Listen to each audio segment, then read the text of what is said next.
Hey, what's up, guys? This is Cody, and in today's video, I want to go ahead and talk about something very important that happened in the crypto space and something that will greatly impact Bitcoin's price and other crypto as well. But before we get to that, be sure to subscribe, be sure to like, and be sure to follow me on Threads and X. So Bitcoin today has been extremely volatile. We saw that it went all the way down here to about 29,671. And then it quickly rebounded all the way up here to about 29,200. Now, if you'll notice, if you guys have been following me on Threads, or on X, I've been putting out this down channel lately that Bitcoin is still finding itself in. This down channel happened since July, and it's so far still intact. So until Bitcoin can finally break out of this down channel, I am probably a little bit more bearish than other people. I definitely need to see it push out here above this level here at about 29,250. It's very close to breaking out at that point. But what we need to see is it not only break out above that point, but we need to see another green candle push it even higher at that level. That way we have a confirmation of that breakout. But until that happens, it's much more likely that we wind up seeing lower lows and we start to see it repeat and come back here to 28,600. Now, one of the reasons why Bitcoin rallied so strongly today, apart from the fundamentals, is the news that PayPal is launching a US dollar stablecoins. It's going to be called the PayPal USD or PUSD. It's backed by US dollar deposits, short-term treasuries, and cash equivalents, and it can be redeemed one for one for US dollars. Now, this is really important because this signifies adoption in the traditional finance space. Okay, PayPal would not be coming out here and offering a stablecoin product if their demand wasn't there for this product.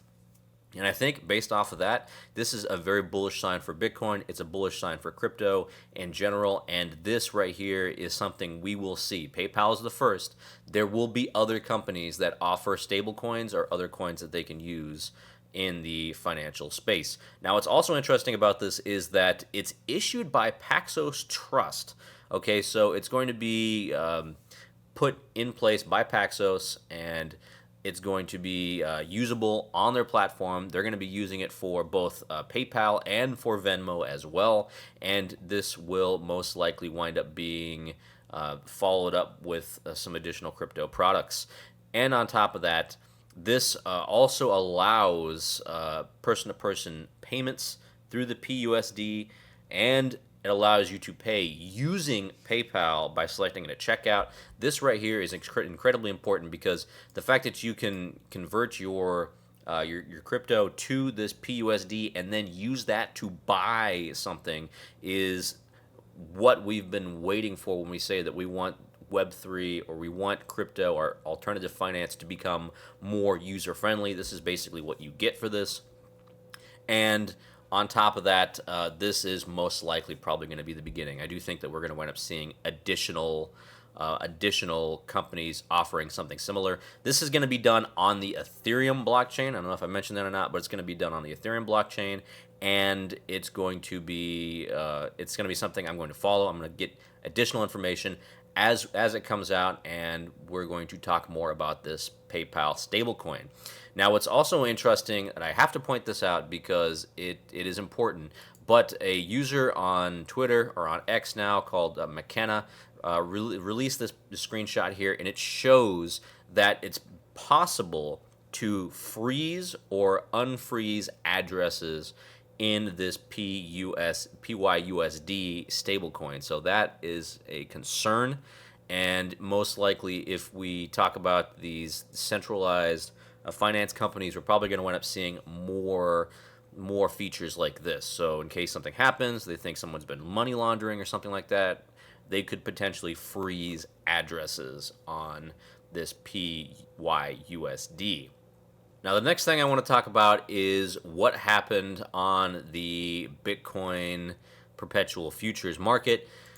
What we've seen here is a significant capitulation event happened today. If we zoom in here on liquidations, what we can see is over the past this hour here from 5 to 6 here on today, we had a significant number of long liquidations, 4.35 million and 4 million. So together, about 8 million Bitcoin longs were liquidated in about 2 hours. But we saw here from this level a significant number of new long contracts enter in right here during this massive fall off, and we saw them kind of catch this rally up here to the upside. So far, we're starting to see a reduced amount of open interest. So again, a reduced number of open contracts, and it seems like the traders have taken this PayPal news very positively, and they've used it to push the price all the way up here to about 29,180. Next thing I want to talk about is our Ethereum chart TA. So with Ethereum, I would have thought that it would have been up more today, but it looks like it's been rather muted. We have this really ugly looking daily candle right here where you have a high wick to the upside, high wick to the downside, an incredibly small body here. So this just kind of shows that the bulls and the bears were fighting, and they were fighting, and neither one of them came out on top, and it's just been kind of going sideways for the past couple of days. It's looking at incredibly strong resistance here at 1833. Okay, but I'll tell you, if this PUSD, if this actually is popular or you get more adoption, more users that are using it, again, it's on the Ethereum blockchain, so Ethereum is going to see a sizable impact in the number of users and the number of transactions happen with this stable coin, okay? And then you also have your support here at 1809. So far, this level is held. For now, Ethereum is mostly sideways. It hasn't really gone anywhere, but it seems to be consolidating in this range, and it seems to be either wanting to move up or move down.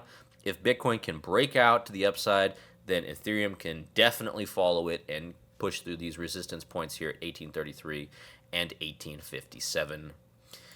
All right, the last thing I want to talk about, very important events going on this week, okay? So this week we have for tomorrow U.S. trade balance, wholesale inventories, as well as Fed president speaking. And then Thursday, very important, core CPI and CPI year over year, okay? This is something that's going to move the markets. We are going to see some huge volatility this week based off of this information, and they're expecting right now that it can potentially come in at 3.3%. They're actually expecting it's going to come in higher than the previous year at 3%. So right now, if we could come anywhere close to 3% or even move under that level, then that would be incredibly bullish for the market. You would see the traditional markets rally, you would see crypto rally, and that would be an amazing sight. However, that being said, core CPI, which is excluding certain volatile parts such as food and energy, this right here is actually forecasted to come down. It was at 4.8% before. They're forecasting it'll come down to 4.7%. That's something people are going to be looking at. So pay attention to Thursday when they release these numbers at 8:30 Eastern Time. And then Friday, we have PPI and core PPI. Those are going to come out as well. Also very important. All right, so the Fed's going to be looking at these 2 days, and they're going to be deciding if in their next meeting, if they're going to be hiking or not. Okay, so that's all I've got for you guys today. Let me know what you guys think about this information. If you have any comments on whether you guys decided to buy Bitcoin or not, I came very close to buying Bitcoin myself during this breakdown here. I was waiting just a little bit lower to capture it. Unfortunately, I moved too fast and I missed it. But let me know if you guys bought Bitcoin or Ethereum, or if you're interested in this PYUSD stablecoin, or if you don't like it, leave a comment below. And I will catch you guys on the next video.